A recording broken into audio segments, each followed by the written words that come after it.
Bismillahirrahmanirrahim. Assalamualaikum warahmatullahi wabarakatuh.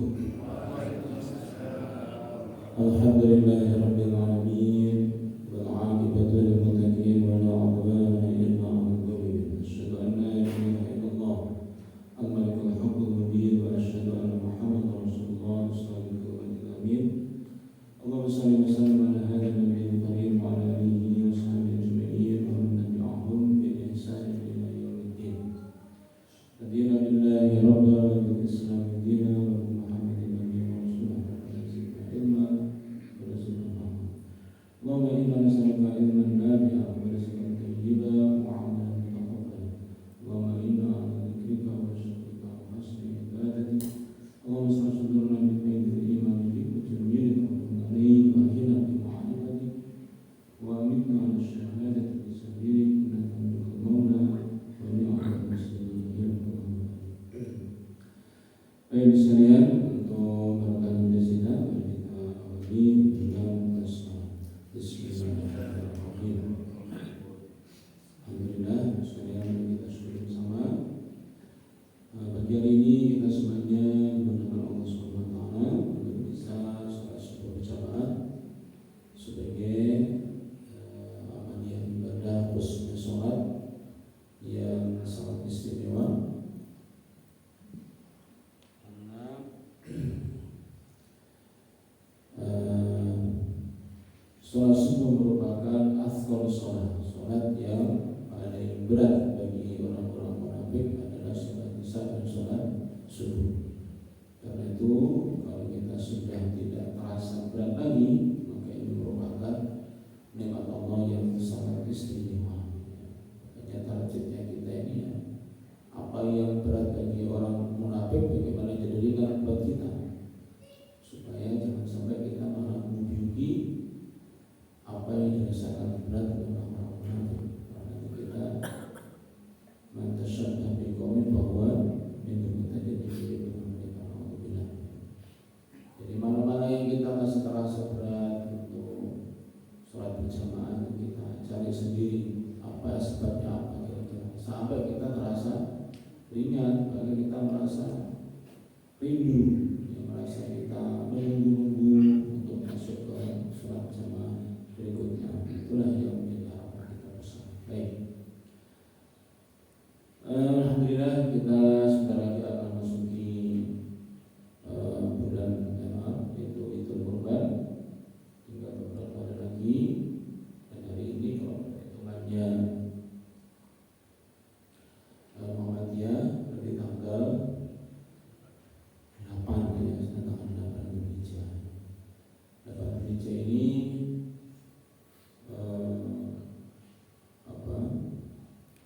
dikenal di kalangan kaum muslimin yaitu namanya puasa Tarwiyah. Puasa Tarwiyah ini kita lihat penjelasannya dari Muhammadiyah, maka dia adalah berdasarkan pada hadis yang dhaif ya, tentang mengenang Tarwiyah Tarawan, yaitu ditemukannya sumber air Zam-Zam oleh Ibrahim dan Ismail. Kemudian itu dipakai sebagai landasan, ada fadilahnya yang setelah dibukti oleh ulama hadis itu memang tidak sahih alias dhaif. Hanya saja kalau ditanyakan apakah kemudian warga Muhammadiyah yang meyakini itu hadis dhaif, puasa Tarwiyah itu apakah kemudian kehilangan landasan untuk berpuasa tanggal ke-8? Maka jawabannya tidak. Kaum muslimin warga Muhammadiyah tetap dianjurkan untuk memperbanyak puasa pada tanggal 1 sampai tanggal 9 Dzulhijjah ya. Nah, salah satunya yang dilandaskannya adalah hadis ini. Yang pertama hadis ini, yaitu apa? Ini hadis dalam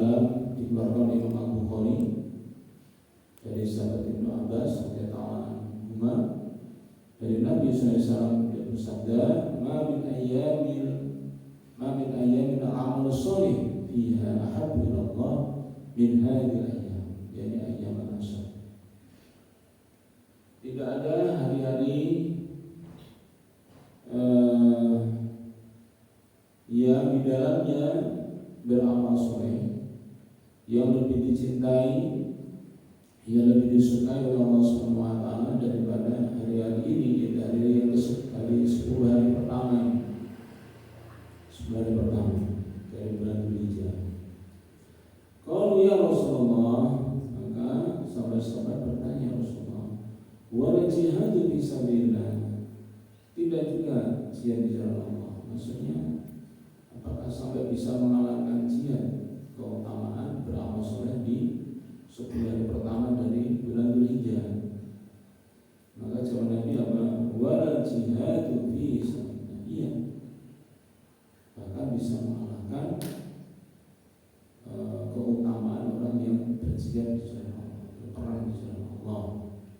Illa rajulan kharaja bi nafsihi wa malihi thumma lam yarji min dzalika bisyai'in.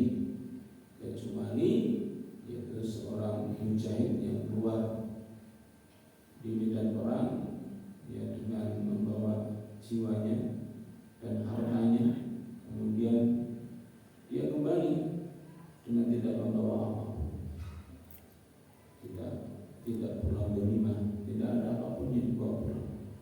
Murni betul-betul dia berjuang, siap mengorbankan hartanya, nyawanya. Itu baru bisa mengalahkan keutamaan beramal soleh di 10 hari pertama bulan Dzulhijjah. Nah, amal soleh itu apa? Ya bisa zikir, ya sholat, termasuk dalamnya adalah puasa. Ini salah satu hadis yang menjadi sandaran, sehingga tetap bisa kaum muslimin meskipun tidak berpegangan pada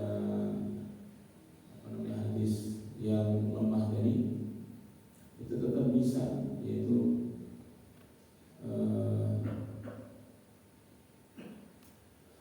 berpuasa, beribadah puasa, misalnya pada 10 hari yang pertama, maksudnya sebenarnya adalah 9 ya, hari ke-10-nya adalah atau Idul Adha atau Kurban sendiri. Nah, selanjutnya yang juga menegaskan apakah amal soleh dimaksud itu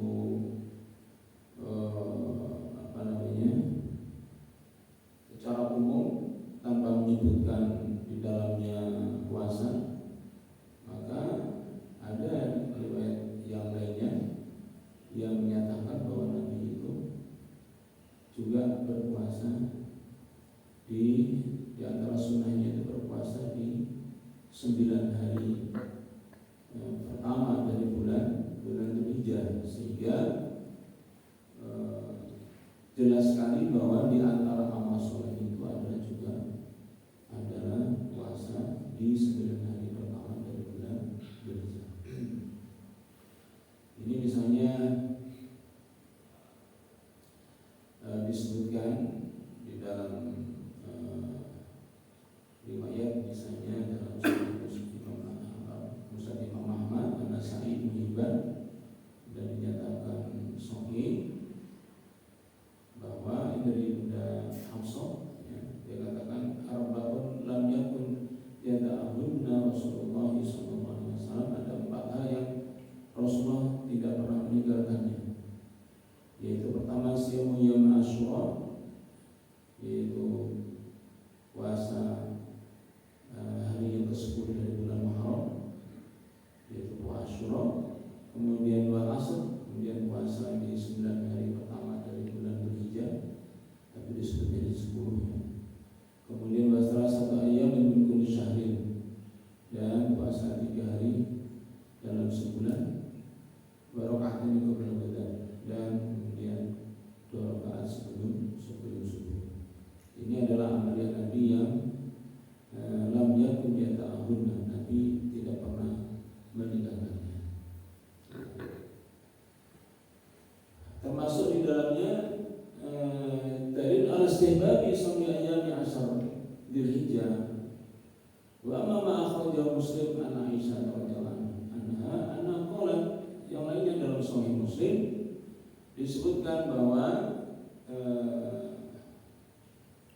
Ibunda Aisyah radhiyallahu anha itu menyatakan ma ra'aitu Rasulullah sallallahu alaihi wasallam sha'iman fil asr.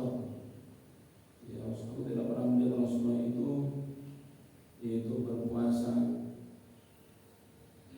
yaitu di 10 itu, maka ia menyatakan, menjelaskan ulama al-muradu annahu lam yasumha li aridi maradin aw safarin aw ghairihi. Jadi karena ada halangan, yaitu misalnya ketika sakit, ketika bepergian dan juga yang lainnya. Bahkan kemudian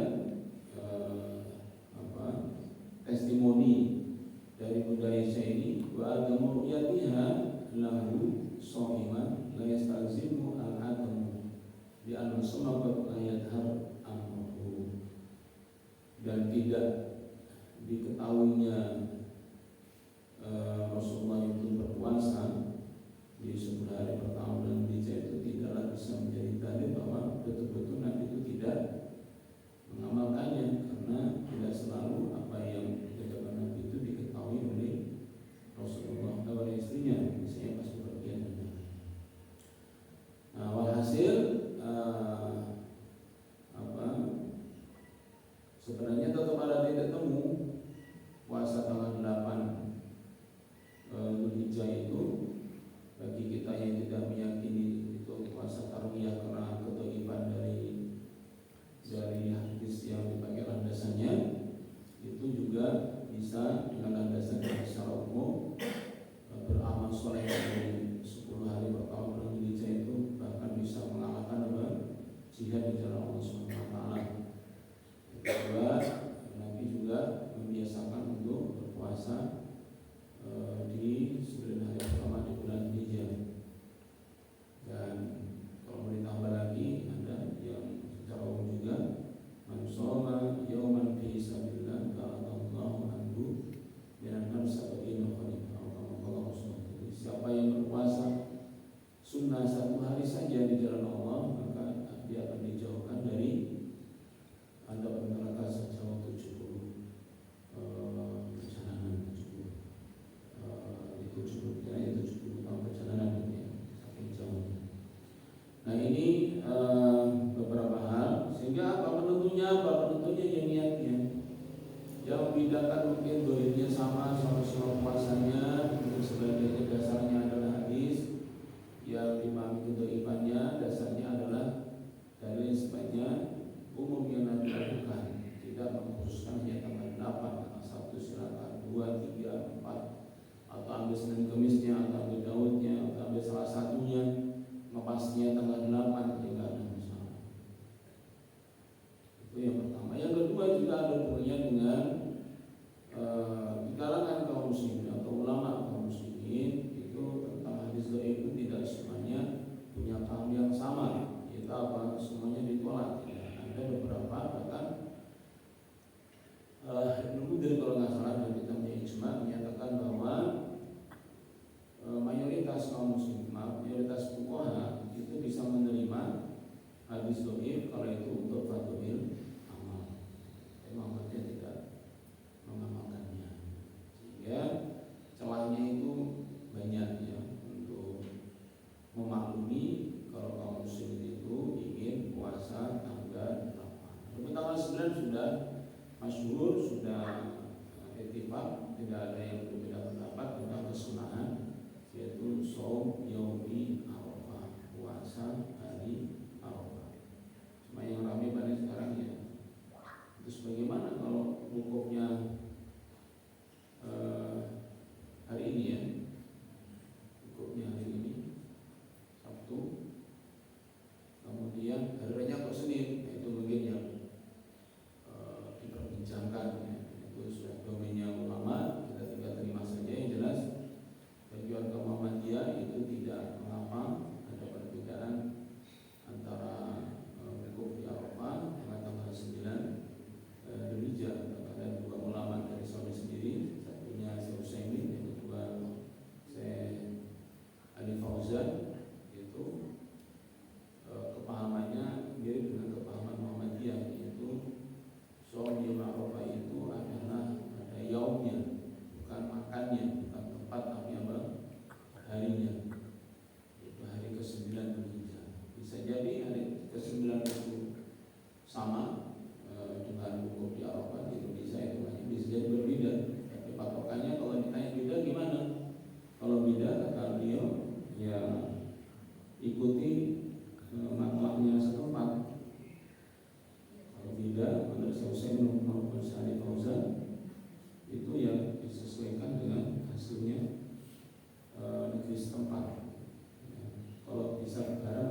ada sebelum kaum muslimin berhaji pertama kali tahun ke-9 Hijriah dengan sabda Nabi al-hajju Arafah, puncak haji adalah yaitu di Arafah. Itulah yang dipahami oleh Muhammadiyah, dan itu diterima. Tidak ada yang aneh dalam bab ini, jadi tidak usah bingung warga Muhammadiyah, ikuti saja ketetapan dari pusat, yaitu tahu bahwa hari ini bukan sekarang kan sudah dulu subuh itu adalah wukuf di Arafah. Iya, semuanya tahu. Tapi penanggalannya di Indonesia tanggal 9 itu bukan hari besok. Tanggal sebelumnya adalah hari Senin, sehingga itu menjadi pegangan kaum muslimin supaya tidak seolah ini menjadi aneh. Tidak ada yang aneh, karena memang dunia ini bulat ya, sehingga terjadi perbedaan waktu, penghitungan tempat itu tidak mustahil, walaupun tidak selalu harus beda. Seperti yang disampaikan oleh tokoh nasional, 15 tahun hari raya di Indonesia ini hanya 5 kali yang berbeda, 10 kalinya sama terus. Jadi kalau dipakai persentase ya 30, sepertiganya yang berbeda, yang 2/3-nya yang bareng terus. Nah itu saya kira bisa menjadi pegangan ya bagi kaum muslimin. Ya itu saja saya kira untuk bab tentang puasa tarbiyah. Mungkin ada yang mau ditanyakan atau mau ditambahkan? Ya, silakan.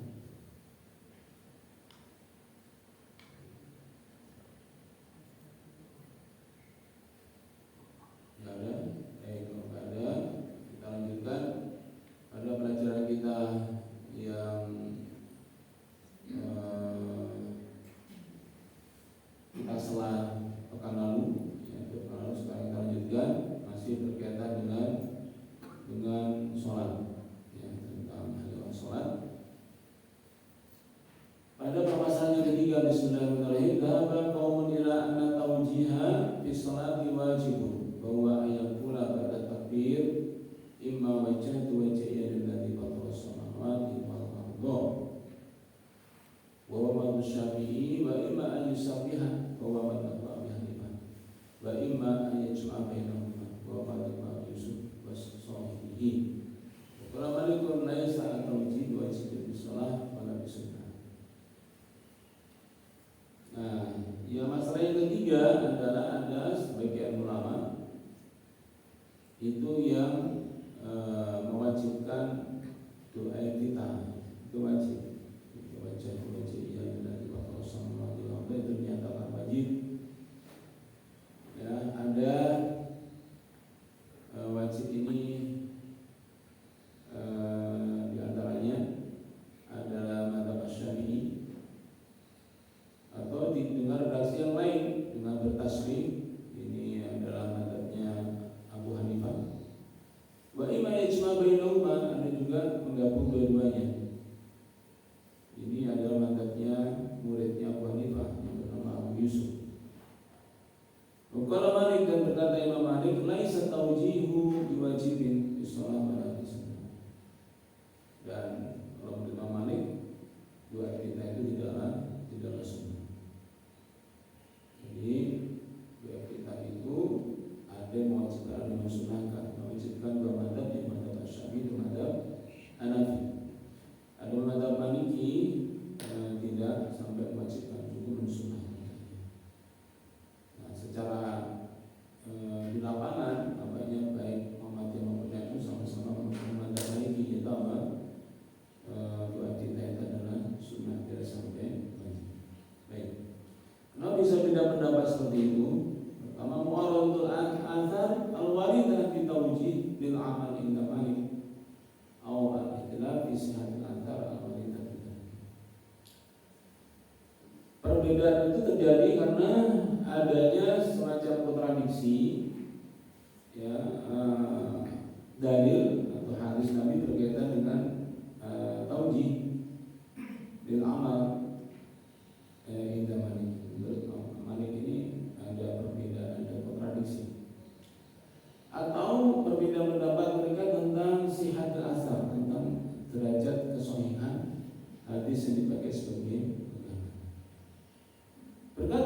qawlihi qad sabata fi sahihaini an Abi Hurairah anna Rasulullah sallallahu alaihi wasallam kana yasqutu baina takbiri wa qira'ah kada.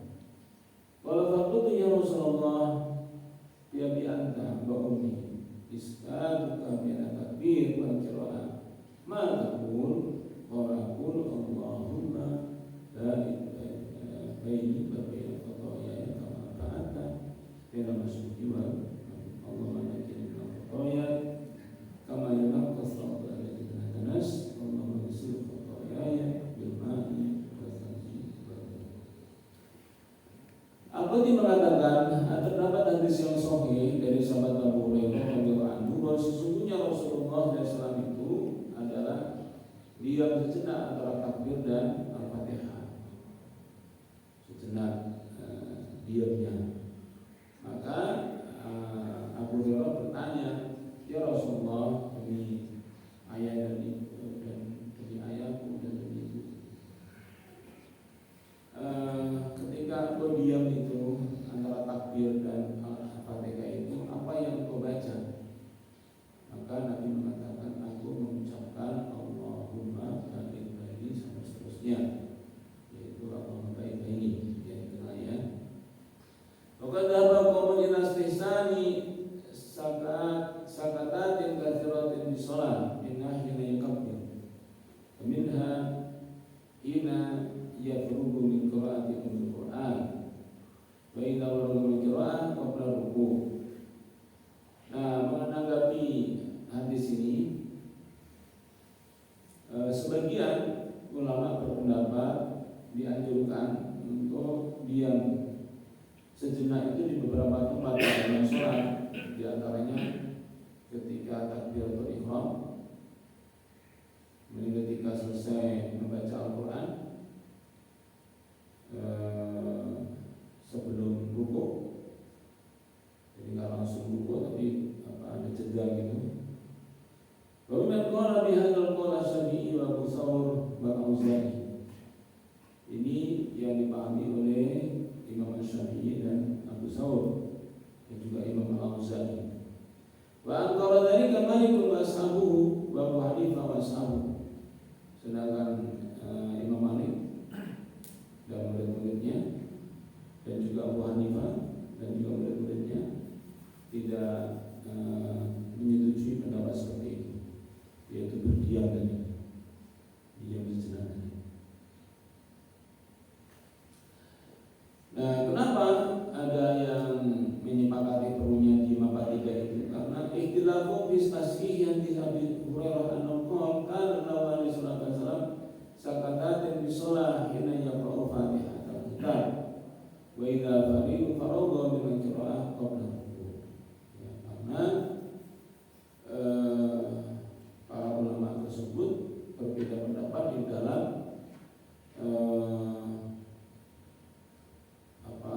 kesahihan, derajat kesahihan dari hadis dari sahabat Abu Hurairah berikut ini. Yaitu apa? Adalah baginda Nabi Muhammad SAW itu beliau menerapkan yaitu apa? Sakatatin di sholat, yaitu diam sejenak di beberapa momentum ketika sholat. Di antaranya apa? Hina yaqra'u Fatihah al-Kitab, yaitu ketika membaca Al-Fatihah. Ada beberapa, misalnya antara ayat itu ada jeda-jedanya, sengaja dijedakan bukan untuk ada nafas atau untuk karena titik atau koma, tapi memang diberi jarak.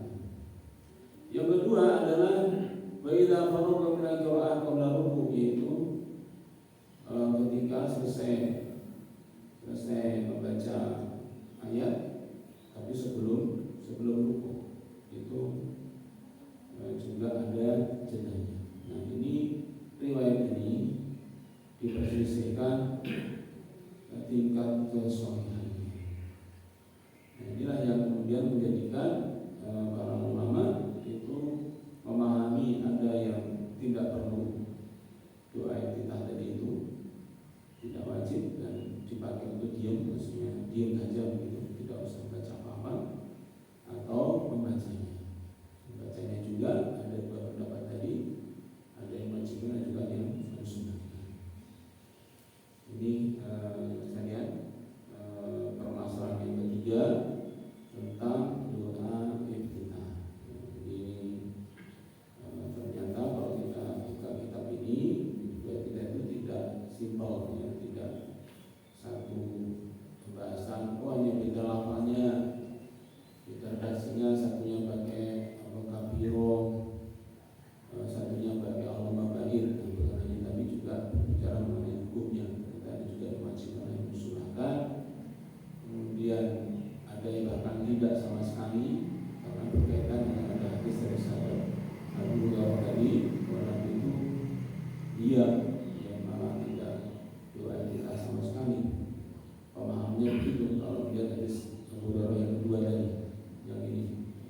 di sholat, yaitu berdiam sejenak di sela-sela sholat, khususnya itu ketika baca Al-Fatihah dan ketika baca surah atau ayat setelah Al-Fatihah. Nah, tentu saja ini mudah-mudahan menjadi bisa memperkaya, memperluas wawasan kita sehingga keragaman yang terjadi itu bisa saja akan kita temui nanti, selain daripada hanya sebatas yang kita pahami selama ini, kita iftitahnya berbeda, tapi ini wajah itu atau kabiro satunya Allah Mabaid, itu memang salah satu dari keragamannya, seperti tidak hanya itu berkaitan dengan doa iftitah. Nah kan, ada yang mau ditanyakan? Iya, saya kan. Iya. Terlepas dari wajib maupun sunnah, lepas mau berdiam atau membacanya. Iya. Karena iftitah ini kan tidak masuk dalam rukun sholat ya. Iya. Tapi kemudian muncul sebagai sesuatu yang ada dalam rangkaian sholat. Iya. Dan artinya berarti ada suatu alasan kenapa ini menjadi bagian dari aktivitas sholat. Kira-kira alasan ada doa iftitah ini dan juga makna dari kalimat-kalimat yang tertera dalam redaksi iftitah ini, apakah ada kandungan yang bisa kita gali sebenarnya? Iya. Baik, jadi dari hadis yang pertama tadi, atau sumber berbeda pertama tadi kan disebutkan baik itu wajah itu maupun Allah Mabaid itu tentang derajat hadisnya itu disepakati makbulnya. Yang tidak tadi kan hanya yang diam sejenak. Kalau mengenai Nabi ditanyakan oleh beliau tadi apa yang kau baca, itu kan memang makbul hadisnya. Nah, tinggal kenapa Nabi itu membaca itu? Pertama yang jelas itu fi'lun Nabi, perbuatan Nabi.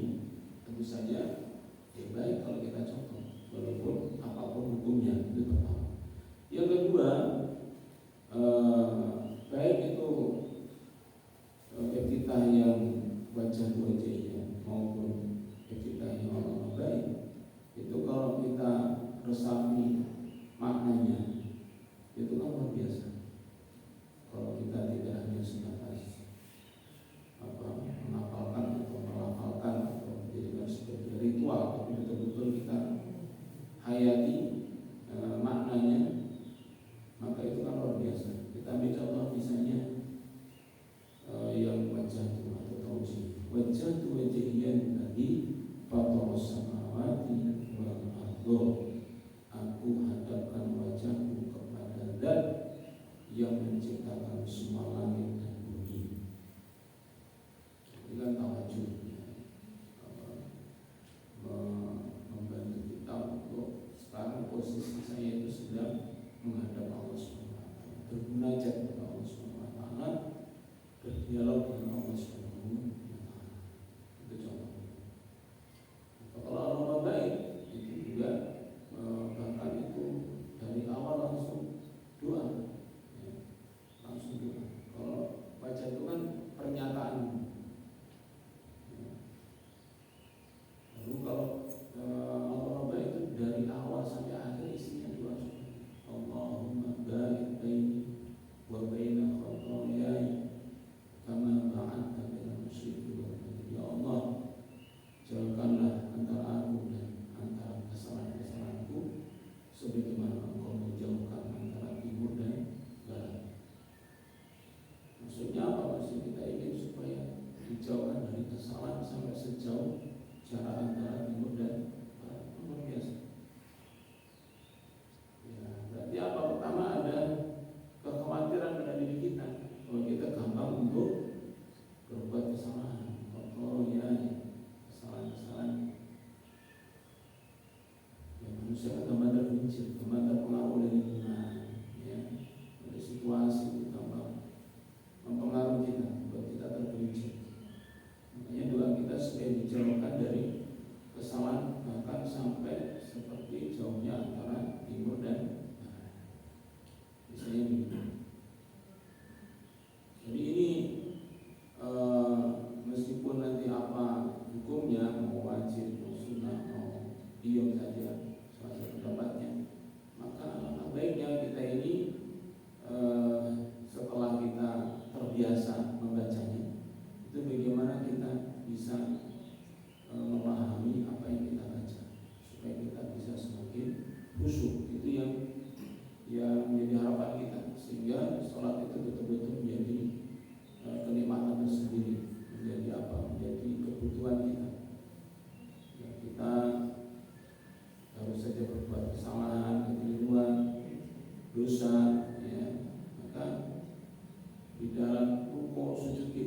hidupkan, ya, sholat kita hidupkan seperti seolah kita sedang berdialog dan belajar kepada Allah Subhanahu wa Ta'ala. Ada ya? Silakan. Ya. Assalamualaikum Ustaz. Waalaikumsalam. Saya tanyakan, kadang dalam kondisi tertentu ada hal-hal yang bacaan yang dibaca sendiri, khususnya imam. Tapi imam kadang pakai mikrofon, dibacanya khususnya terdengar oleh kita. Terus kalau misalnya dia bukan imam, itu terkesan sebelah dua orang terdengar. Kalau menurut logika saya sebenarnya dia sendiri mendengar apa yang dia baca, misalnya pada saat ruku, pada saat sujud. Secara hukumnya gimana Ustaz? Kalau kita tegur kan misalnya bisa pun bisa tidak enak, dan secara tidak langsung saya mengganggu. Mohon penjelasannya. Terima kasih Ustaz. Ya. Jadi pertama gini, kalau batasan mengganggu atau tidak itu batasan fixnya itu tidak ada. Definisi mengganggu itu kayak apa? Apakah ketika seseorang itu bacaan sirnya itu terdengar itu mengganggu kita atau enggak, itu relatif ya. Tapi kalau amanatnya kita selaku pribadi, baik sholat jamaah maupun sholat munfarid, maka memang amanah kita itu tidak boleh hanya dalam hati murni semua yang bacaan sholat itu, tidak hanya dalam hati saja, tetapi lisan kita ini, bibir kita itu bergerak. Jadi biasanya banyak Fatihah diam kok mengalami. Tidak ada gerakan apapun kecuali dalam hati kita mengucapkan Bismillahirrahmanirrahim. Itu malah tidak ada gunanya. Yang ada apa? Yang ada dipadukan antara yang dalam hati kita itu dengan apa? Lisan kita.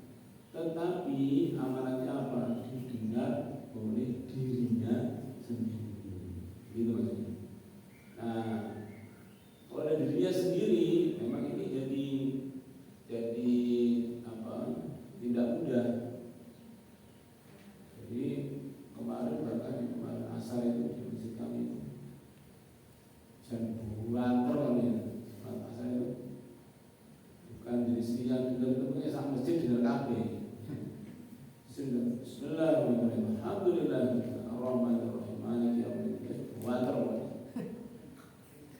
Kayak gitu ya, maklum ya semuanya dengar ya bagaimana kita dengar boleh kayak begitu. Tapi kalau misalnya hanya 1-2 orang yang terdengar, ya mungkin itu hubungannya dengan stylenya, maksudnya kebiasaan saja, bukan sampai.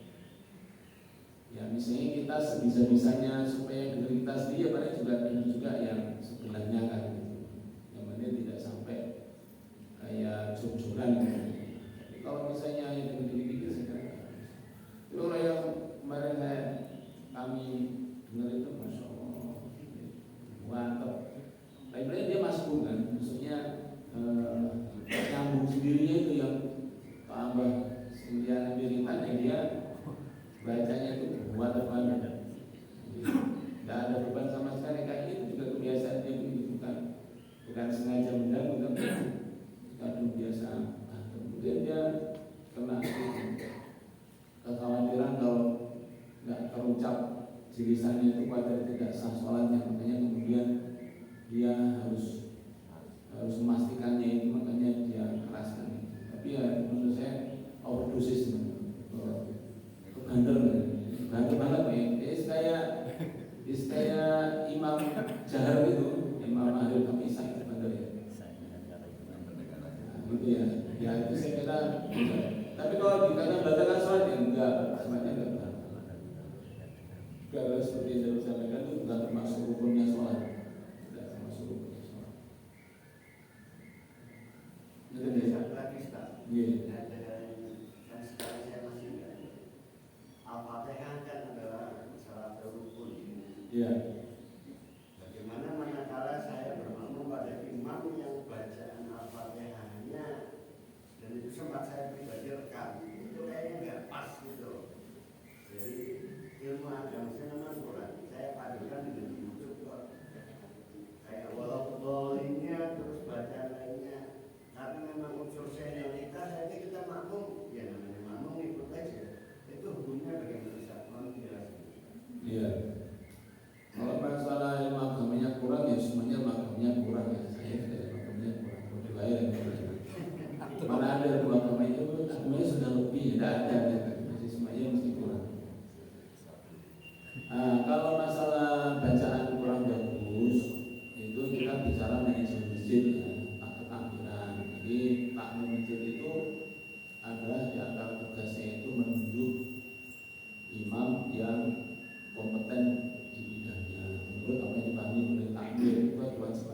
Anda pikir takmirnya sudah nyiapkan lagi Anda mencoba. Nah itu contohnya, itu kan tidak boleh. Nah tentu saja maksudnya itu apa? Sepahaman takmir itu sudah bagus bacaannya, kan gitu maksudnya, sudah standar. Oke, kan gitu. Nah, gimana kalau ternyata kepucut? Ternyata entah karena takmirnya yang kepahaman qiraatnya tajwidnya juga kurang sehingga dikira itu sudah bagus, ternyata pilihan itu sebenarnya masih berantakan. Kalau seperti itu, ya saat itu ya kita ya nggak ada masalah, tetap sah, terus kita sah sebagai makmum, tetapi harus ada perubahan, harus usul kepada takmir, tolong jangan imam itu karena ini bahaya, karena banyak bedanya ini masih jadi masalah. Kalau masalah lagu itu nggak bisa, lagu itu kan masalah selera ya. Kemudian kayak Jawa Jawa atau Melayu atau Iran atau Saudi atau Spanyol itu kan ada sama lagunya itu. Kalau lagu sih saya kira nggak bisa kita protes, tapi kalau tajwid dalam arti makhraj huruf ya mat itu tidak bisa, memang harus ditunaikan gitu ya. Nah kalau sahnya tetap sah, kita sebagai makmum kita sah, tapi jangan dibiarkan, harus ada perubahan. Ya sudah takut dia sudah bagaimana sudah terjadi, mau diapakan namanya sudah masa coba diulang ganti imamnya yang tadi kurang mantap, dia malah tambah jadi aturan mana lagi itu nggak ada. Bahkan kan pernah kita bilang misalnya itu seorang orang internasional kalau nggak salah itu didampingi sama ajudannya itu pas masuk kampung itu imamnya itu pendapat kawan ya bacaannya maklum di pelosok ada guru gitu ya, jadi sebenarnya itu ajudannya itu nggak sabar, suruh ganti, langsung suruh ganti, malah dimarahin itu ajudannya, nggak boleh, walaupun kita yakin kita lebih baik bacaannya, kalau kita termasuk ke negeri orang yang kita nggak tahu bagaimana kita ikut, kita jadi makmum yang harus mentaati. Nah setelah itu baru dimasukkan, selesai baru dimasukkan. Kalau pas sholatnya itu nggak boleh kita meng-cancel. Misalnya baru pertama alhamdulillah rabbil alamin gitu ya, aduh pokoknya ini langsung ditarik. Nah kecuali pada kejadian di Malang bagian selatan ini pernah kejadian Ramadan kemarin ditarik imamnya pernah kejadian mulai ditarik. Bukan karena bacaannya, tapi karena persaingan antar ormas. Lalu ditarik,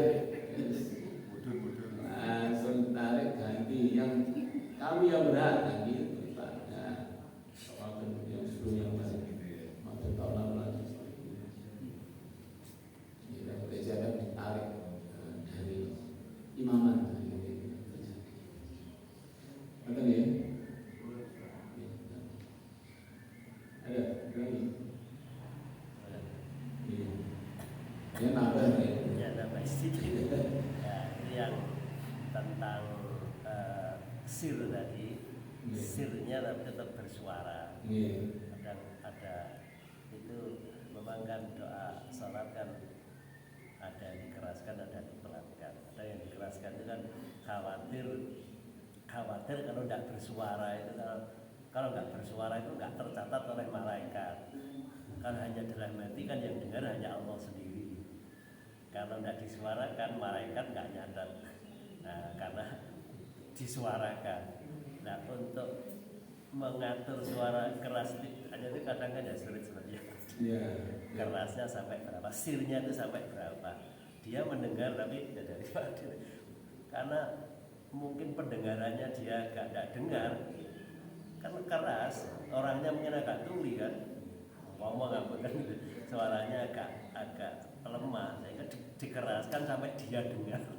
Tapi bagi orang lain itu udah kerasan gitu.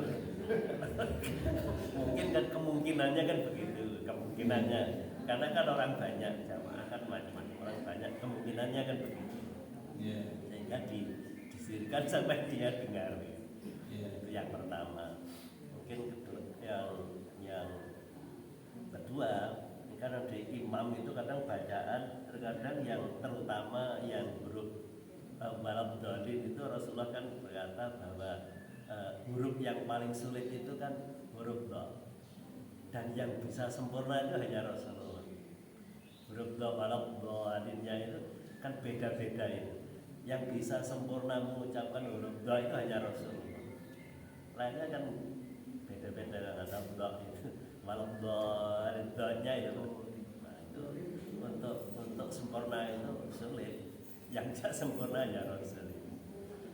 Kemudian yang ketiga itu memang istilahnya kan ada logat memang dari lugat sendiri kan logatnya dari suku itu memang agak beda. Kalau orang luar Jawa itu kalau do itu kan nggak bisa kan, kebanyakan kan a da itu kan juga di Pak sebetulnya Pak Rafi itu bilang oh tidak bisa itu ada salah sih. Saya diprotes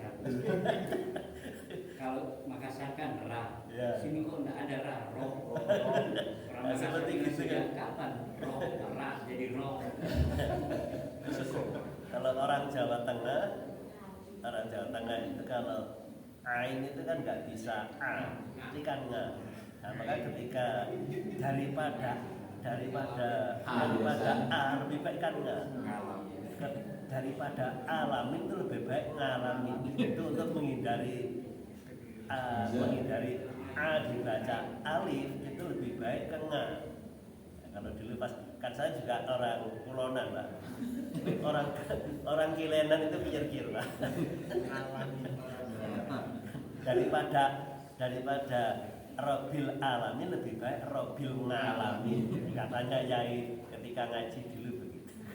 Nah itu kan kita pahami kalau memang orang Kulonan sampai sekarang pun kalau yang sepuh Yai sepuh yang di Jawa Tengah kalau imamnya alhamdulillah Robil ngalamin, karena bilang nggak bisa.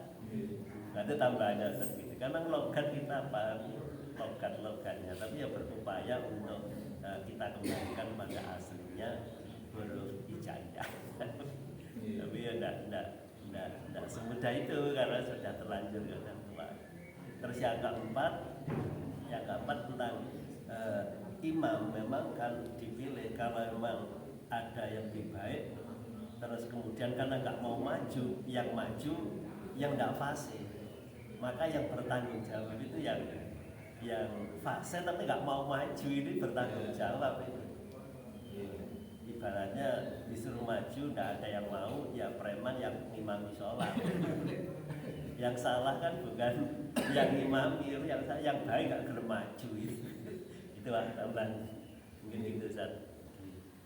Ya memang tidak mudah ya bagi orang yang bukan merasa tapi secara doanya memang lebih mampu. Dan dia itu misalnya pendatang baru dan dia tahunya kan setelah bunyi kan, setelah berjalan, bukan kita ya kurang masing kan nggak bisa, maksudnya kita yang kurang masing. Dan tahunya kan kalau sudah mulai ketika al-kamtu kita harus kadung jalan yang mudah Kadung itu. Tadi saya bilang setelahnya lah. Nah, kalau logat ini betul-betul real ya, karena depan rumah saya itu nama ya masih kakak saya itu namanya Kang Masmud. Saya itu nggak tahu Masmud itu artinya apa. Ya ternyata itu Mas'ud, tapi karena Masmud. Itu tuh depan rumah saya itu. Kalau saya punya mbah satu cangkeh itu dikenal namanya Mbah Ngali. Ngali ya opo, Ngali. Kalau tiru Ali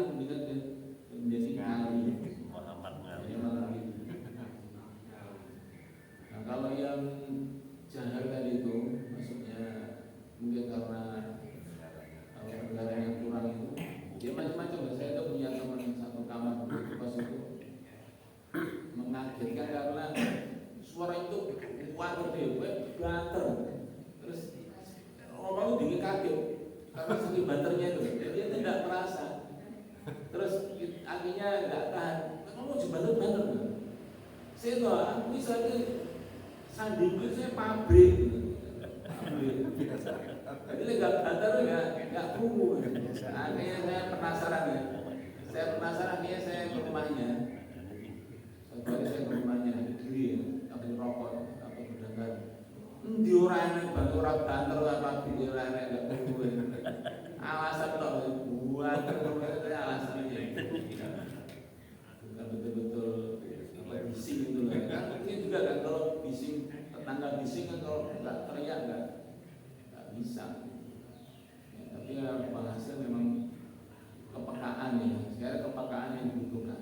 Kepekaan kira-kira ini kebanter. Nah, makanya kan yang lebih selamat itu umi-umi aja lah. Itu yang paling selamat itu umi-umi. Artinya itu ya silakan. Kalau menurut tadi kan kalau umi itu sebenarnya nggak harus dengan kepentingan, tapi dia sadar, dia sedang hatinya sedang mengucapkan memang dikonfirmasi oleh gerakan mulutnya bergerak, bukan bunyi. Mulutnya bergerak itu sudah memadai, tidak harus sampai bunyi. Nanti kalau sampai bunyi apalagi bunyi ditekan-tekan gitu, nanti sebelahnya bisa tersinggung. Misalnya bihamdi satunya tanpa wabi hamdi ya. Gitu nanti. Yang di sebelah. Ini sudah cocok banter meneng. Aku nggak ngamalin malah banter. Ini kayak panas-panas yang aku. Rokat berikutnya subhanallah tanpa wabi hamdi nanti. Dikali-kali. Itu saya kira. Jadi ini PR ya, PR karena di mana-mana urusan. Kan artinya terkonfirmasi bahwa sebaiknya hati ngomong tapi mulut ini berkomat-kali tanpa harus. Iya, itu yang paling selamat, mengkonfirmasi, menggabungkan semua kepentingan sebelah supaya nggak terganggu, dicatat karena dan juga itu mengikat kan. Kita harus jujur ya, kalau kita ini full hati, kita mohon maaf ini saya bukan akhirnya ngelamun bisa terjadi itu memang harus diambil begitu, makanya dikunci dengan gerakan mulut itu sendiri. Dan gerakan mulut itu bisa kita latih supaya nggak bunyi. Karena kalau nggak dilatih ya otomatis bunyi kan, namanya gerak dia harus bunyi. Tapi itu bisa dialihkan untuk kebenaran yang sudah diturunkan lagi. Itu demi kekhusyuannya, bukan keharusan secara andaikan nggak disuruh pun menurut saya ya tetap lebih bagus kalau yang di hati kita itu kita gerakan di mulut itu akan lebih bermakna daripada saya kalau udah muat nih bisa kemana-mana pikirannya kemana-mana dikira musuh ternyata malah kemana-mana. Jadi sama dengan kelamaan sujud karena mengamalkan posisi terdekat seorang hamba dan tuanya ketika sujud, makanya akhirnya setiap sujud lama. Terus satu ketika karena komentari sujud lama di akhir sholat itu bid'ah, karena harusnya setiap sujud harus lama. Artinya sejak sujud pertama dia langsung lama, barang lama dia lupa, akhirnya dia lama sekali sujud, ternyata bukan untuk doa, ternyata apa? Milih. Ini sujud pertama kedua.